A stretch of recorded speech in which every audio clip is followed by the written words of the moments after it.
Колеги пратеници, почитувана јавност, токму ова што денеска ќе го имаме можност да разговараме на Комисијата за финансирање и буџет, тоа се практично 3 заеми. Го укажува она кое што подолго време го говорат експертите, го говори опозицијата, е основан страф и на сите граѓани кои што живеат во нашата држава, особено на стопанството, а тоа е дека задолжувањето продолжува и едноставно нема крај. Во овој момент, во Собранието на Република Македонија, владата има поднесено 7 закони со кои што Собранието треба да гарантира дека Република Македонија ќе биде во можност да се задолжи фантастични 788 милиони евра, а веќе имаме најавени уште 2 предлог закони со кои што Собранието како гарантор ќе овласти владата да се задолжи за, замислете, фантастични над 900 милиони евра, односно од овој датум до 31 декември 12 Собранието на Република Македонија ќе гарантира дека владата треба да се задолжи за нови над 900 милиони евра. Тоа е практично 1,1 милијарда евра, која што за само, би рекол, близу 40 на дена, оваа влада ќе ги задолжи сите граѓани во Република Македонија. На денешнава седница, овие 3 закони ќе значат нови заеми од 355 милиони евра. Тоа практично значи дека јавниот долг ќе надмине психолошката граница од 60% и дека јавниот долг до крајот на годината ќе достигне фантастични 9 милијарди евра. Нема ништо од фискалната стратегија, нема ништо од стратегијата на владата за раздолжување, кога јавниот долг е се повисок и повисок. Ако ги разгледате сите оние 9 заеми кои што се во Собранието, односно ние 7 кои што во моментов се пристигнати во Собранието, ќе видите дека меѓу другото има заеми за ликвидност во буџет, за буџетска поддршка, за отпорност, а тоа значи заеми кои што граѓаните ќе треба да ги враќаат, а кои што се земаат за нормално функционирање на буџетот, односно за ликвидност, за да може да се исплатат плати, за да може да се исплатат пензии и за сите оние режиски трошоци кои што се во моментов, би кажал, една обична обврска на една влада. Нема никакво оправдување за тоа што сега ќе се задолжиме 355 милиони евра, оваа влада не направи ниту еден километар нова железничка врска со некого или нова железничка пруга.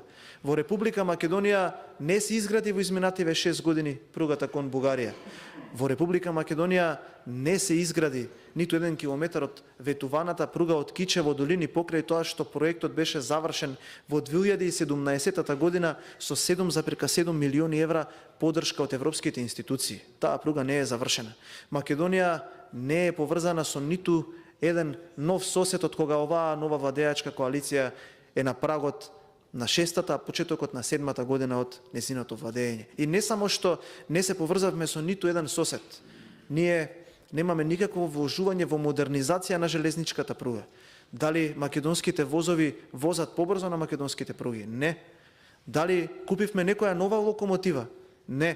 Тие 5 кои што ги купи како композиции ВМРО ДПМН, 4 од нив се неактивни, само една се сообраќа на македонските пруги. Дали купивме некој нов товарен вагон? Не купивме некој нов товарен вагон. Што направивме од аспект на инвестиции во железничката инфраструктура? Само ги дозволивме оние либерализации за да можат вработените во МЖ транспорт и во МЖ инфраструктура основано да стравуваат за своите работни места. Транспортниот сообраќај е на историското дно. Само има еден воз кој што врши транспорт на патници, кој што се обраќа на една делница. Нема воз кон Кичево, нема воз кон истокот во државата. Скоро за никаде да не се обраќа некаква, би рекол, посериозна транспортна инфраструктура од аспект на пренос на патници. За товарниот сообраќај не сакам ни да говорам. Во овој момент има 9 оператори кои што оперираат на нивото на нашата држава. Со законот за либерализација кој што вашето мнозинство го изгласа, сега ќе биде дозволено присуство и на нови оператори. Дали знаете што значи тоа? Од аспект на конкуренцијата која што ја имаат, во основа на нашата конкуренција што можеме да ја понудиме, буквално ќе ги избришат нашите предпријатија затоа што во изминативе 5 години не се вложуваше во инфраструктурата. Вие сакате некој да верува дека вашата влада ќе може да ги реализира овие инвестиции, кога во моментов имаме само 2 актуелности кои што се присутни во железничкиот сообраќај во Република Македонија. Првиот е дека еден мост не можете да санирате со месеци. Практично нема безбедност, ниту добитува да отиде една железничка композиција. И за тоа зборуваат практично сите, и експерти, и новинари.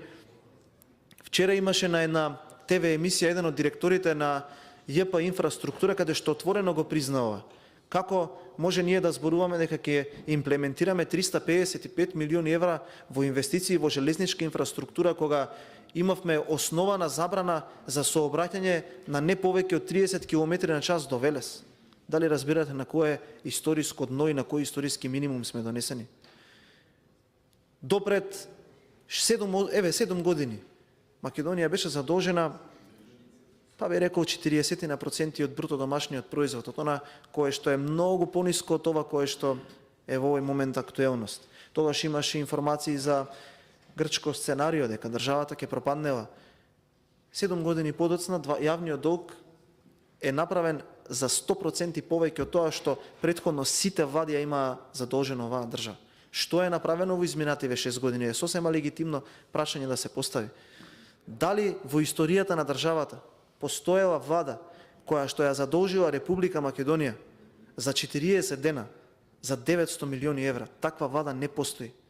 Во тоа јас јавно признание ви давам дека за тоа сте најдобри и дека никој никогаш нема да го помине и да го надмине рекордот кој што вие го поставивте.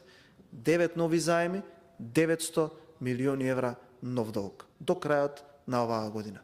9 милиарди евра ќе достигне јавниот долг и далеку над тие 60%. Тоа е она кое што треба граѓаните да го знаат.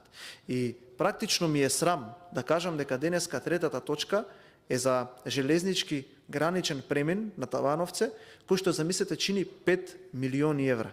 Имаме буџет од 5,3 милиарди евра, за неколку дена ќе зборуваме за буџет од 5,5 милиарди евра, а замислете земаме наменски кредит за железнички премин помеѓу две држави во вредност од 5 милиони евра. Тоа укажува на една работа. Вие ќе кажувате од ваша гледна точка, јас ќе кажувам нормално од моја субјективна гледна точка, ама фактите се тие дека оваа држава која што има буџет од 5,3 милиарди евра, оваа држава која што досега префрли на Бехтел и Енка над 230 милиони евра за шајка незакована на терен, е принудена да се задолжи за 5 милиони евра за да финансира меѓуграничен железнички премин кај Табановци. До тоа ниво ја донесовте државата.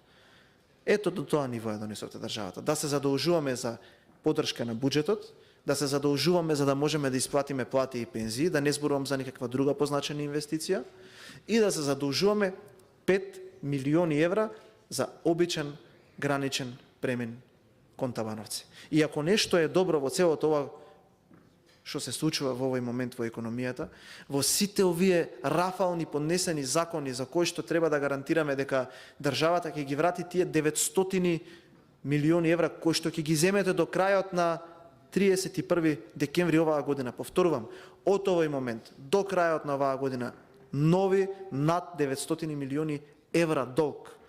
9 предлог закони во собранието за собранието да гарантира дека владата ќе може да ги врати овие пари, од кои што 2 беа поднесени со европско знаменце, па потоа владата ги повлече.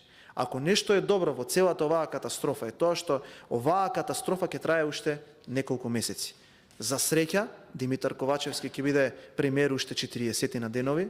За среќа, од 29 јануари во Министерството за финансии ќе има уште еден дополнителен технички министар за финансии кој што нема да дозволи до изборите оваа катастрофа да продолжи, а за неколку месеци оваа движечка катастрофа која што е полоша од природна непогода и апсолутно фијаско во економијата во Република Македонија ќе биде испратена во историјата и ќе дојдат луѓе кои што се способни за да можат сите овие заеми да ги вратат назад. Благодарам.